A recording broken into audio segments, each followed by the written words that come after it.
President-elect Donald Trump, welcome back to Meet the Press. Thank you very much. Thank you so much for being here. You are the first president since Grover Cleveland to win non-consecutive terms. Republicans now have control of the House and the Senate. Right. What do you plan to accomplish in your first 100 days in office? Well, we're going to do something with the border, and very strong, very powerful. That'll be our first signal, and the first signal to America that we're not playing games. We have people coming in by the millions, as you know, and a lot of people shouldn't be here. Most of them shouldn't be here, but we have jails being emptied into our country. We have mental institutions from all over the world being emptied into our country. So we'll be doing that. We're going to be extending within that period, or as soon as we can, the Trump tax cuts, because, you know, they're coming due and they're very substantial for people. And it would be very, I think it will anger a lot of people, frankly, if we don't get an extension of that. That's what led us to one of the greatest economies ever. And those two things are going to be very vital, very important. We're going to be focusing on crime in the cities, and we'll work with Democrat governors. Most of them are, as you know, if you look at the 25 worst places, they're just about all Democrat-controlled cities and states. And we're going to be working with Democrat governors and Democrat mayors. And I look forward to doing it. But we have to do something about crime, and mostly in our cities. And we're going to have a lot of other things. We'll be working on nominations. We're going to still be working on some nominations. I think they're going very well. We have, for the most part, I think they're going extremely well. It looks like Peter's doing well now. I mean, people were a little bit concerned. He's a young guy with a tremendous track record, actually. He went to Princeton and went to Harvard. He was a good student at both, but he loves the military, and I think people are starting to see it. So we'll be working on his nomination along with a lot of others. We are going to delve into your nominations, but since you bring him up, do you still have confidence in Pete Hegseth? Yes, I do. I really do. He's a very smart guy. I've known him through Fox, but I've known him for a long time. And he's basically a military guy. I mean, every time I talk to him, all he wants to talk about is the military. He's a military guy. I used to kid him about it. I didn't think he would be in this position where he may be, hopefully will be Secretary of Defense. But every time I was with him, he was fighting for soldiers, where he said some soldier was unjustly put in prison because they were really doing what they were taught to do, in some cases. So, yeah, I think he's going to do fine. The fact that there are these allegations against him, misconduct, sexual misconduct, heavy drinking, the fact that he said to some senators reportedly he'll stop drinking if he gets this job, does that worry you? No, I think that everybody has something that they can stop. Some people can stop eating. I'm lucky I'm not a drinker, but I could stop eating. And we all want to stop doing something. And if he said that, I mean, it's a nice thing to say. That's a good thing to say. But he's very respected. I can tell you, I know a lot of the people at Fox, they think he's fantastic. And the people that work with him, really, they love him. So I think you're going to have somebody that's really terrific. And again, all he talked about with me, I said, you know, you're not really a television guy, even though he did very well, as you know. You're really a military guy. He said, I'm all about the military. And I told him, so he's making a lot of money at Fox. They're doing very well. And I said, you know, if for some reason you don't get this thing, you're not going to be able to go back. And all that money you're making, you can kiss it goodbye. He said, this is all about America. You know, he didn't say, well, let me think about it, let me discuss it. That's a very big, risky thing he's doing. When he goes and he says, I'm going to give up, you know, millions of dollars in order to possibly become the Secretary of Defense. A lot of people would say it's a great position. It's probably almost no greater position, but a lot of people would say, I have to think about it. He said, I don't have to think about it. All right, we're going to delve into your cabinet picks a little bit later, but I want to delve into one of your signature promises on the campaign trail, which was to end inflation, to lower prices. You are now proposing tariffs against the United States' three biggest trading partners. Economists of all stripes say that ultimately consumers pay the price of tariffs. I don't believe it. Can you guarantee American families won't pay more? I can't guarantee anything. I can't guarantee tomorrow. But I can say that if you look at just pre-COVID, we had the greatest economy in the history of our country. And I had a lot of tariffs on a lot of different countries, but in particular China. We took in hundreds of billions of dollars, and we had no inflation.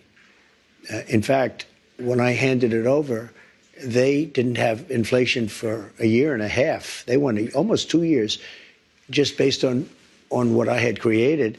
And then they created inflation with energy and with spending too much. So I think I'm a big believer in tariffs. I think tariffs are the most beautiful word. I think they're beautiful. It's going to make us rich.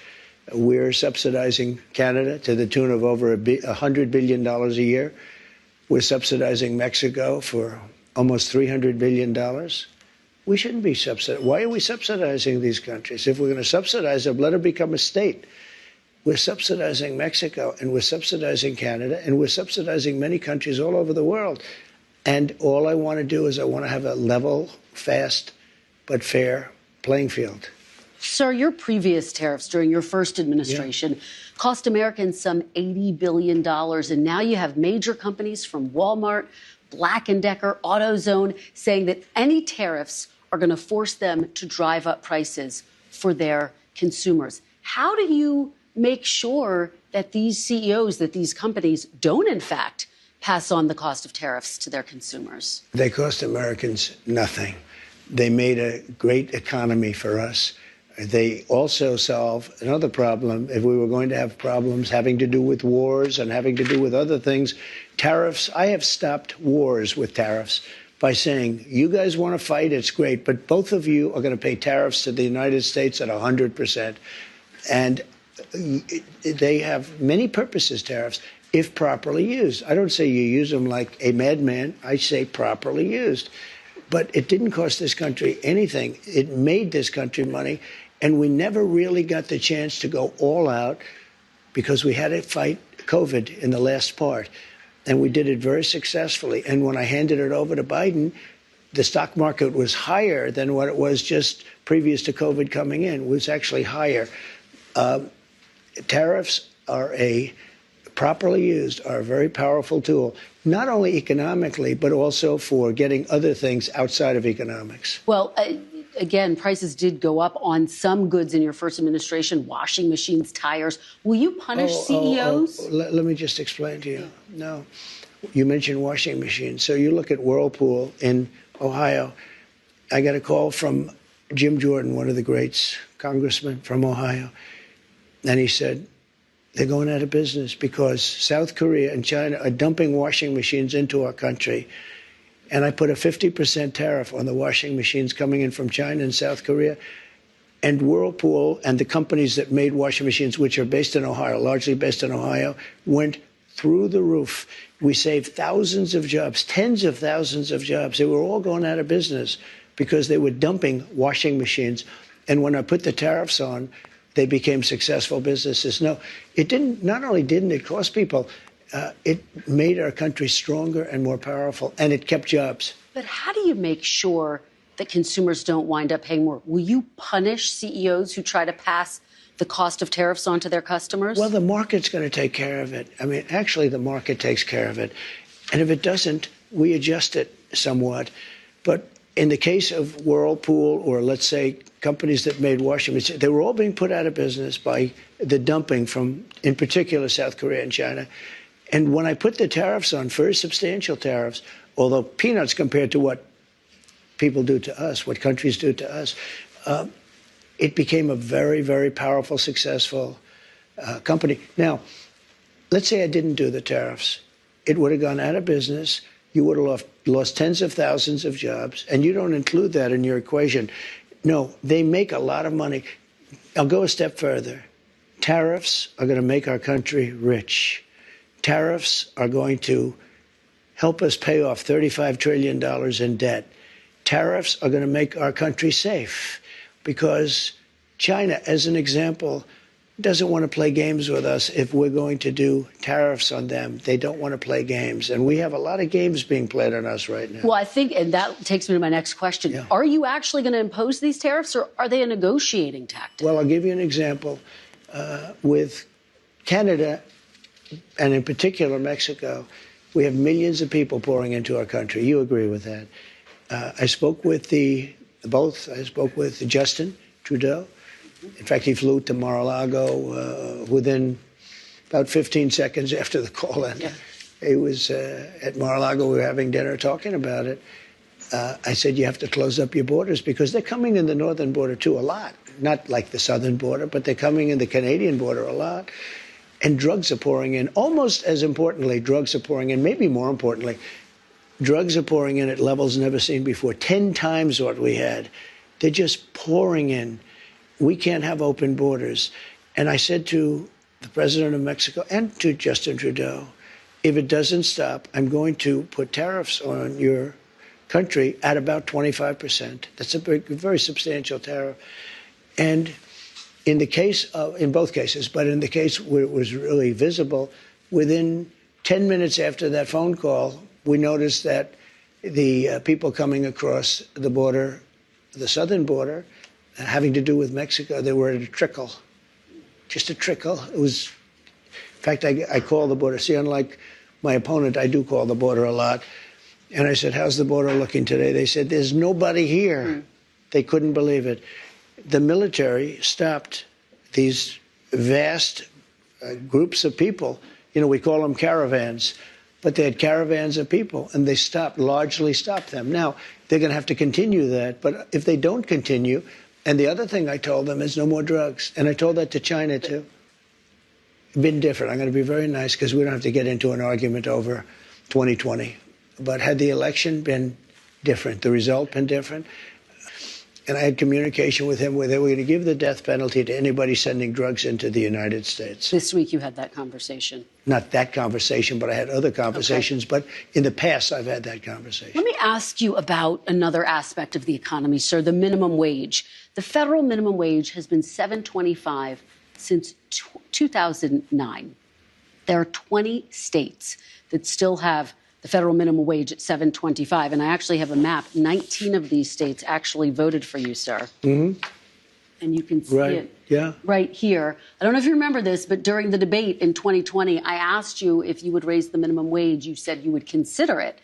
And so my question for you is, now that you are going back to the White House, for these 19 states that voted for you, are you going to raise the federal minimum wage? It's a very low number. I will agree. It's a very low number. Let me give you the downside, though.